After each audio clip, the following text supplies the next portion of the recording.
my name's Devin Esh, and I'm the Food Distribution Coordinator at Urban Tree Connection, and I've worked here for 2 seasons. Good morning, Devin.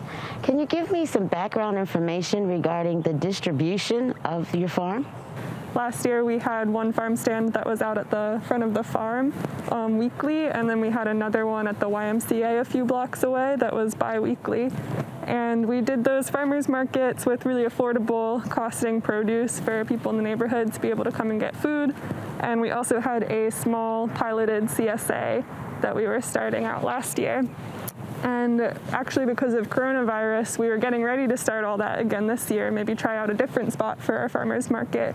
But we ended up pivoting and having to change things up because the safety regulations around farmers markets were a little up in the air and a little bit more than our small staff could handle. We wanted to be sensitive to economic needs that people were going to be having as a result of unemployment and things that we were hearing around the neighborhood because of coronavirus.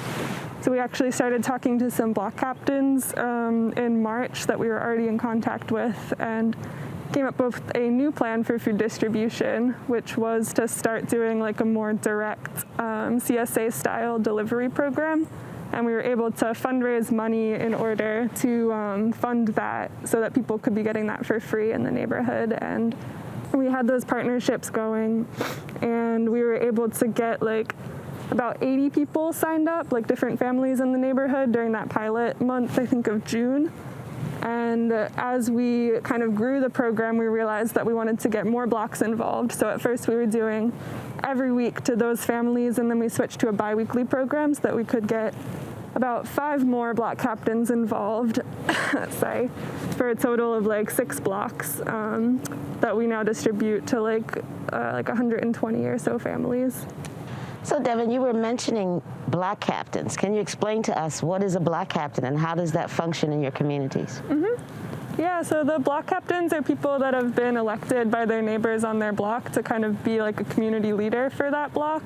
And so what that means for us is that they're these established community leaders that actually, the farm has a history of working with. So we're able to pay the block captains a small stipend in order to work with us for doing these deliveries and getting the word out to their neighbors of trying to distribute food, especially during the coronavirus pandemic. But yeah. When you mention distribution, how exactly does that transpire from your site here to the community? On our harvest days, so every Thursday, we'll do all of the harvesting from the farm, and we'll bring it under our pavilion, and we'll actually weigh and then wash off all of the produce that needs to be washed off. And then we have sanitized tables that will do all of our packing of the clean produce, so just different methods for different foods, like bunching or putting things in bags and getting it bunched up. And then deciding, well, last year when we did markets, we would kind of count everything up and distribute it to the different markets, just based on how big those markets were and how much we think we could sell there. And we would pack it up in coolers and take it to the market that way. But this year, because we're doing everything a little bit differently, we had to switch to using CSA style boxes. So we kind of modeled this free food share program, we call it, after a CSA model. So we got these waxed tomato boxes, and once we have all of our produce bunched and packaged up, we'll decide what variety of things goes to each block and try to keep it the same variety for each block that we're distributing to. We will make an assembly line pretty much and pack up all these boxes, and then we'll store all of our boxes in our walk-in fridge overnight, and then on Fridays is when we do our deliveries. There's a couple exceptions of some block captains that prefer to come to the farm and pick up their shares, but mostly we then load it up into our pickup truck and just kind of drive around. It's all within 5 or 10 minutes of the farm. Now, when you're dropping it off, are they keeping your wax boxes, or are you taking those back with you when you drop off? Right, so for the duration of coronavirus, we unfortunately we're just dropping them off and leaving it with them because we feel like it would be not as food safe to take back the boxes right now because of the pandemic. I just asked at White Lock Community Farm, we have wax boxes as well, Cool. but we also have the plastic bags that we use on the inside. So our CSA folks take their plastic bag with all of their items in it out of the box. That way we can kind of hold on to a little bit of funds that way without giving away the wax boxes. That's a great idea that we'll have to consider for next season. Are there any other specific things that had to change due to COVID-19 here besides your CSA and the distribution? I think the way that we prepare for our harvest days is a little bit different now. I mean, we do pretty much all of our same sanitation practices and everything, but we have a much stricter hand washing policy with anyone who's going to be handling produce.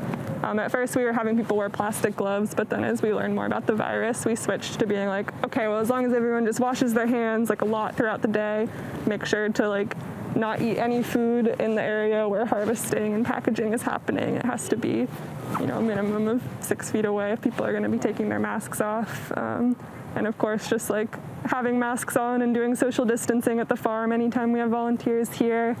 We try to cap it at around 10 volunteers on the farm. I mean, we do have 3/4 of an acre, so there's a lot of room to spread out, but at the same time, when it comes to like being under the pavilion and packaging, it's a much tighter space. So at times we've even set up tables outside of the pavilion and made sure it's sanitary in that area and had people a little further apart to package.